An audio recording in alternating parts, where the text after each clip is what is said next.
Praise the Lord. ஒரே ஒரு வசனத்தை கூட காண்பித்து கொடுக்கிறேன். நீதிமொழிகள் 13வது அதிகாரம் 12வது வசனம்.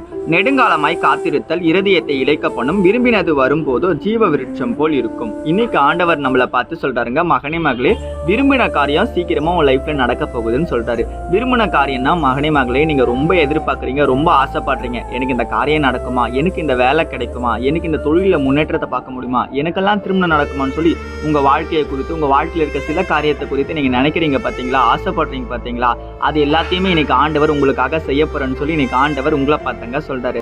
இந்த வசனத்திலே சொல்லப்பட்டிருக்கு நெடுங்காலமாய் காத்திருத்தல்ன்ட்டு. நெடுங்காலமாய் காத்திருத்தல்னா மகனே மகளே, நீங்க பொறுமையா வெயிட் பண்ணணும்ட்டு. நீங்க பொறுமையா வெயிட் பண்றீங்களா? கொஞ்சம் யோசிச்சு பாருங்க. ரொம்ப அவசரப்படுறீங்க, அவசரப்படாதீங்க. நீங்க பொறுமையா இருங்க. நிச்சயமா உங்க லைஃப்ல நடக்க போது இன்னைக்கு ஆண்டவர் உங்க லைஃப்ல செய்ய தாங்க போறாரு. நீங்க விசுவாசமா இருக்கீங்களா?